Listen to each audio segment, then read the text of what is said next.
নমস্কাৰ এনআৰ টিউটৰিয়েললৈ সকলোকে স্বাগতম জনাইছোঁ। আজি আমি সকলোৰে চিনাকি বিষয় আলোচনা কৰিম। তাৰ আগতে মই এটা সাঁথৰ সুধিব বিচাৰিছোঁ। এই তিনিডাল ষ্টিক দেখিছা? এই তিনিডাল ষ্টিক তোমালোকক তিনিডাল ষ্টিক দিয়া হৈছে আৰু কণ্ডিশ্যনটো কি? এই তিনিটা ঘাপ দি মানে তিনিবাৰ তোমালোকে কটাৰীৰে বা যিকোনো আৰু তোমালোকে তিনিটা ঘাপ দি তুমি টুকুৰা 9টা কৰিব লাগে। তিনিটা ঘাপ দিব লাগিব আৰু টুকুৰা 9টা হ'ব লাগিব। এতিয়া ছাপ'জ মই হাত লৈছোঁ এনেকৈ ষ্টিককেইডাল এনেকৈ। ইয়াত যদি আমি তিনিটা ঘাপ দিব যাওঁ তেনেহ'লে এইটো এইটো আৰু এইখিনিতে।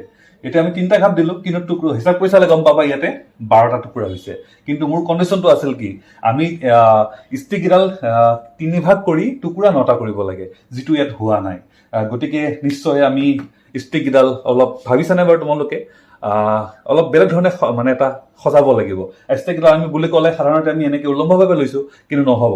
আমি ষ্টেককেইডাল এনেকৈ ল'ব লাগিব। এইটো ইয়াত দেখুৱাৰ দৰে এনেকৈ ষ্টিককেইডাল এনেকৈ ল'ব লাগিব, এনেকৈ ল'ব লাগিব। গতিকে মই ইয়াতে আঁকি দিছোঁ, চোৱা। এনেকৈ আমি ল'লোঁ সেই ষ্টিকডাল, আৰু এডাল এনেকৈ ল'লোঁ, আৰু এডাল এনেকৈ ল'লোঁ। এতিয়া এনেকৈ লোৱাৰ পিছত আমি এতিয়া যদি এইখিনিতে এটা ঘাপ দিওঁ, এইখিনিতে এটা যদি ঘাপ দিওঁ আৰু এইখিনিতে এটা ঘাপ দিছোঁ, আমি 3 ঘাপ দিলোঁ। আৰু এতিয়া চোৱাচোন ইণ্টাৰেষ্টিংলি টুকুৰা কেইটা হ'ল? 1, 2, 3, 4, 5, 6, 7, 8, 9টা। গতিকে মই যিটো কথা কৈছিলোঁ, যে তিনিডাল ষ্টিক আমি 3টা ঘাপ দি টুকুৰা 9টা কৰিব লাগে। গতিকে এইটো 9টা হৈ গ'ল। গতিকে এতিয়া চোৱা, এতিয়া যদি মই এইখিনি মুচি দিওঁ তেনেহ'লে কি হ'ব? এইখিনি যদি মুচি দিওঁ এই বাকীখিনি, তেনেহ'লে এইটো আমি এটা কি পালোঁ? আমাৰ সকলোৰে এটা চিনাকি ফিগাৰ এটা পালোঁ। এই ফিগাৰটো হৈছে কি?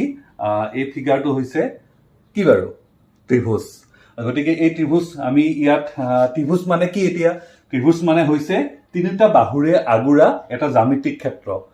যি 3টা বাহুৰে আগুৰা এটা জ্যামিতিক ক্ষেত্ৰ, আৰু এই জ্যামিতিক ক্ষেত্ৰকে আমি ত্ৰিভুজ বুলি কওঁ। এতিয়া ইয়াতে যদি ত্ৰিভুজ নামটোৱেই আমাৰ অসমীয়াত ত্ৰিভুজ, ভুজ মানে বাহু আৰু ত্ৰি মানে 3, 3টা বাহু থকা জ্যামিতিক ক্ষেত্ৰ, বন্ধ জ্যামিতিক ক্ষেত্ৰখনকে কি বুলি কয়? ত্ৰিভুজ বুলি কোৱা হয়। আৰু ইংৰাজীত কোৱা হ'ব ট্ৰায়েংগল।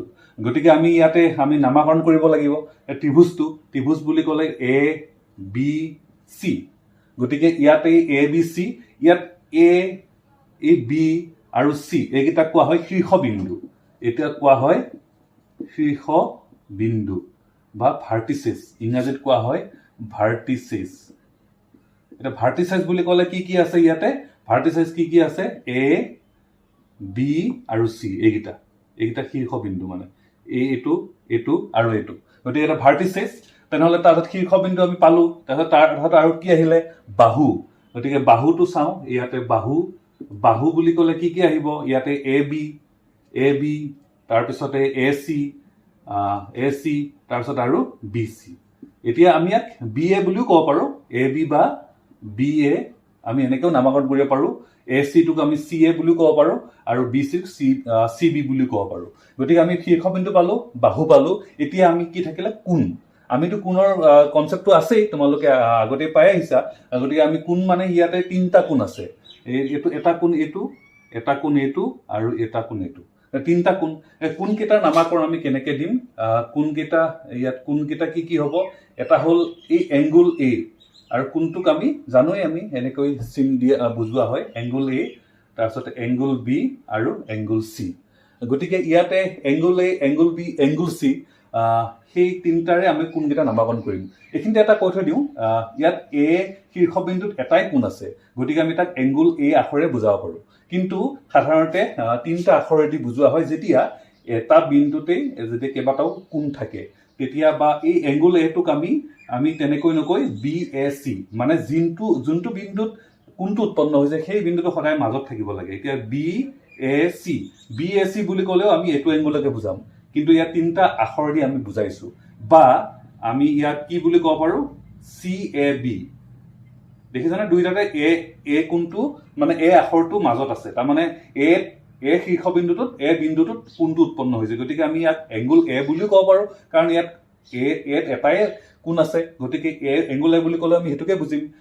এংগুল BAC বুলি ক'লেও BAC সেইটোকে বুজিম, আৰু CAB বুলি ক'লেও সেইটোকে বুজিম। তেনেহ'লে আমি এংগুল Bটোকো তেনেকৈ আমি নামাকৰণ কৰিব পাৰোঁ কি বুলি? ABC বা এংগুল CBA তেনেকৈ এংগুল Cটোক আমি নামাৰ কৰিব পাৰিম ACB বা BCA গতিকে আমি এটা কি পালো এটা ত্ৰিভুজটো হৈছে কি এটা জ্যামিতিক ক্ষেত্ৰ বন্ধ জ্যামিতিক ক্ষেত্ৰ যাৰ তিনিটা বাহু আছে তিনিটা কোণ আছে তিনিটা শীৰ্ষবিন্দু আছে গতিকে এই শীৰ্ষবিন্দু বাহু আৰু কোণৰ সমষ্টি এই জ্যামিতিক ক্ষেত্ৰটো হৈছে ত্ৰিভুজ এতিয়া আমি এই ত্ৰিভুজটোৰ বিষয়ে জানিলো কিন্তু ত্ৰিভুজৰ ভাগ আছে তোমালোকে জানানে বাৰু যদি জানা তোমালোকে কমেন্ট বক্সত মোক কমেন্ট কৰা বাহুৰ ত্ৰিভুজৰ ভাগ কেইটা ত্ৰিভুজৰ ভাগ 6টা বাহু সাপেক্ষে 3টা আৰু কোণ সাপেক্ষে 3টা গতিকে আমি এতিয়া সেই বিষয়ে 6টা প্ৰকাৰ ত্ৰিভুজৰ 6টা প্ৰকাৰ ইতিমধ্যে ত্ৰিভুজৰ বিষয়ে গম পালো এতিয়া আমি ত্ৰিভুজৰ ভাগসমূহ বাহু সাপেক্ষে আৰু কোণ সাপেক্ষে যে 6টা ভাগ আছে সেই বিষয়ে আলোচনা কৰো প্ৰথম আমি বাহু সাপেক্ষে আমি ত্ৰিভুজৰ ভাগসমূহ আলোচনা কৰিম এইটো ত্ৰিভুজ A B C গতিকে যেতিয়া প্ৰথমটো হ'ল কি যেতিয়া গোটেইকেইটা বাহু সমান হ'ব মানে AB = BC = AC গোটেইটা বাহু যেতিয়া সমান হ'ব সমবাহু তাক কোৱা হয় সমবাহু আৰু ইংৰাজীত কোৱা হ'ব ইকুইলেটাৰেল ট্ৰায়াঙ্গল গতিকে মানে কি সমবাহু ইয়াতে মনত ৰাখিব তেনেই সহজ মানে সমবাহু মানে বাহু গোটেইকেইটা সমান আৰু 2 নম্বৰতে আহিলে তেতিয়া বিষম বাহু মানে ইয়াক কোৱা হয় স্কেলেন ট্ৰায়াঙ্গল বিষম বাহু মানে কি গোটেইকেইটা বাহু AB BC আৰু AC গোটেইকেইটাই বেলেগ গতিকে তাক কি হ'ব বিষম বাহু ত্ৰিভুজ বুলি কোৱা হ'ব 3 নম্বৰতে আহিলে মানে বিষম বাহু ইয়াতে আছে ডেফিনেশ্যনটো বিষম মানে সমান নহয় গোটেইটা বাহুই সমান নহয় ইটোৰ লগত ইটো নিমিলে আৰু 3 নম্বৰতে আহিলে দুটা বাহু সমান সাপোজ AB আৰু AC সমান এই AB আৰু AC সমান তেতিয়া হলে কি হ'ব তাক সমদ্বিবাহু মানে ইয়াতে ডেফিনেশ্যনটো সোমাই আছে সমদ্বিবাহু মানে আইসোসেলেস ট্ৰায়াঙ্গল ইংৰাজীত কোৱা হয় আইসোসেলেস ট্ৰায়াঙ্গল গতিকে ইয়াত সমদ্বিবাহু মানে দুটা বাহু সমান গতিকে আমি পালো বাহু সাপেক্ষে ত্ৰিভুজৰ ভাগ 3টা এটা হৈছে সমবাহু মানে বাহুকেইটা সমান মানে গোটেই 3টা বাহুই সমান আৰু বিষম বাহু মানে ইটাও আনটোৰ লগত নিমিলে বাহুৰ মান গোটেইকেইটা বেলেগ তাক বিষম বাহু বুলি কোৱা হয় স্কেলেন আৰু এটো কোৱা হয় ইকুইলেটাৰেল আৰু এটা আছে কি সমদ্বিবাহু মানে আইসোসেলেস ট্ৰায়াঙ্গল মানে ইয়াৰ মানে কি দুটা বাহু মাপ সমান তেনেহলে সমদ্বিবাহু ত্ৰিভুজ বুলি কোৱা হয় এতিয়া চাওঁ আমি কোণ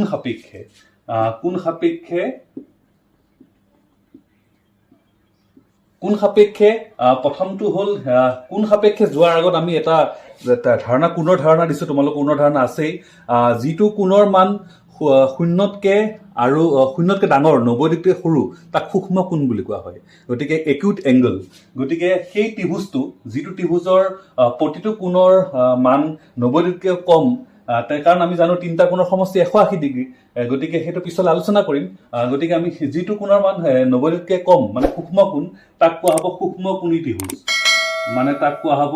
সূক্ষ্মকোণী ত্ৰিভুজ মানে একিউট এটো প্ৰথম সূক্ষ্মকোণী ত্ৰিভুজ একিউট এংগল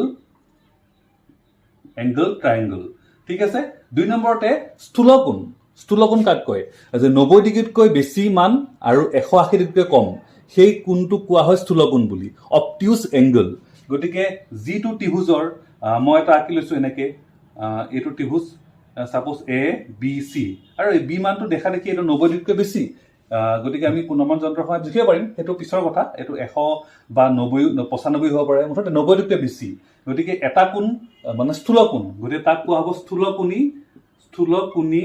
ত্ৰিভুজ মানে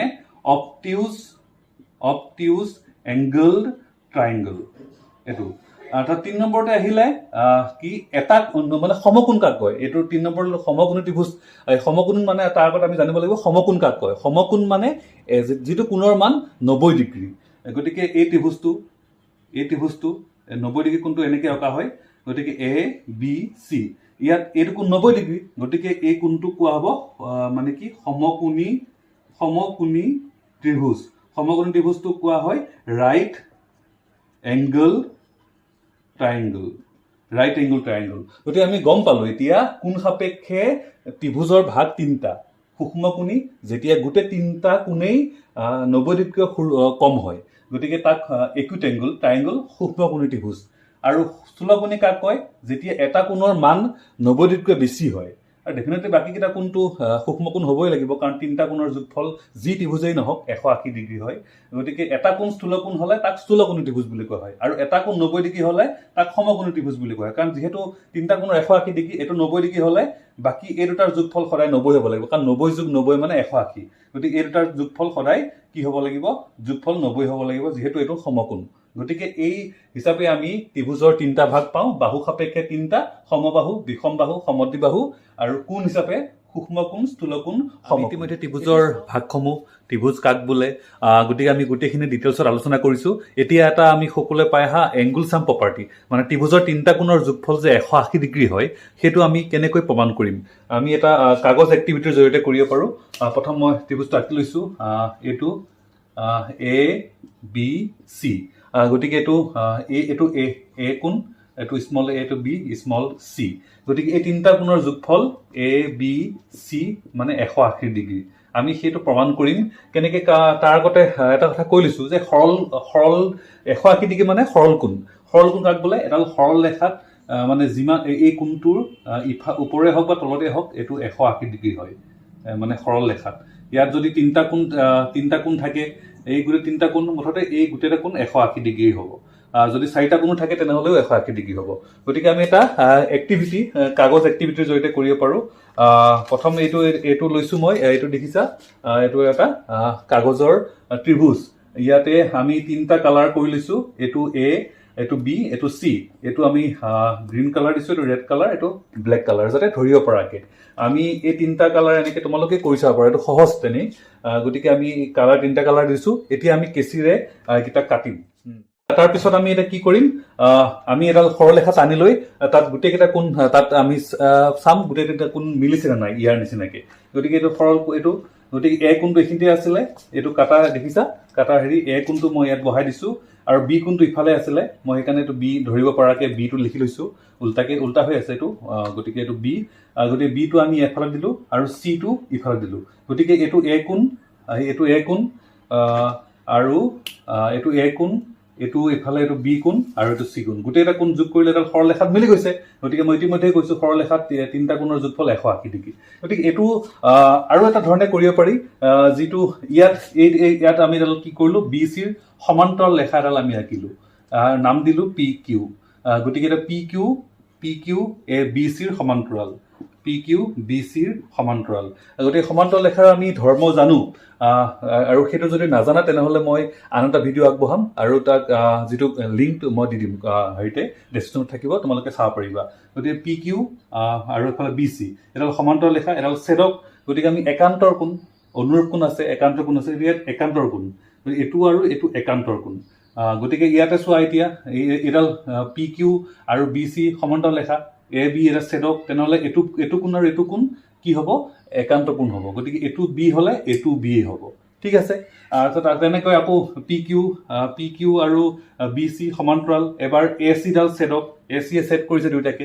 গতিকে এইটো কোণ আৰু এইটো কোণ কি হ'ব? একান্তৰ কোণ হ'ব। এইটো যিহেতু চি কোণ, গতিকে এইটো কি হ'ব? চি কোণ। গতিকে আমি ইয়াৰ জৰিয়তে আমি এইটো এ, এইটো বি, চি, এই গোটেইকেইটা সৰল ৰেখাত মিলি গৈছে। গতিকে এই গোটেইকেইটা কোণৰ যোগফল কিমান? এইটো সৰল কোণ, গতিকে 180 ডিগ্ৰী। গতিকে আমি এই সমান্তৰাল ৰেখা অংকন কৰিও ত্ৰিভুজৰ তিনিটা কোণৰ যোগফল যে 180 ডিগ্ৰী, মানে এংগুল চাম প্ৰপাৰ্টি আমি প্ৰমাণ কৰিব পাৰোঁ। আৰু এনেকৈ আমি কাগজৰ জৰিয়তে তোমালোকে এইটো কৰিবা, আৰু কৰি কমেণ্ট বক্সত মোক দেখুৱাবা। এইটো সহজ, বহুত ইণ্টাৰেষ্টিং। আমি আগৰ পৰা সেনেকৈ মুখস্থই কৰি আহিছোঁ, কিন্তু এনেকৈ যদি আমি কৰোঁ তেনেহ'লে আমি সহজতে বুজিও পাম। আৰু এই এংগুল চাম প্ৰপাৰ্টিটো জ্যামিতিৰ বেছ হয়, গতিকে আমি তাক ভালদৰে বোধগম্য হ'ব লাগে। গতিকে নিশ্চয় তোমালোকে গোটেইখিনি খোকোজা মৰিছে, ত্ৰিভুজ কাক বোলে, বাহু সাপেক্ষে ত্ৰিভুজৰ ভাগ তিনিটা যে, তাৰপিছতে আৰু কোণ হিচাপে, তাৰপিছত আৰু ত্ৰিভুজৰ তিনিটা কোণৰ যোগফল যে 180 ডিগ্ৰী, যি ত্ৰিভুজেই নহওক, সমবাহুৱেই হওক, সমকোণীয়েই হওক, বিষম বাহুৱেই হওক, সেই গোটেই তিনিটা কোণ যোগ কৰিলে মুঠতে 180 ডিগ্ৰী হ'ব। গতিকে তোমালোকে যদি ভাল পাইছে তেনেহ'লে কমেণ্ট কৰিবা, আৰু চেনেলটো ছাবস্ক্ৰাইব কৰিবা আৰু শ্বেয়াৰ কৰি দিবা। ধন্যবাদ।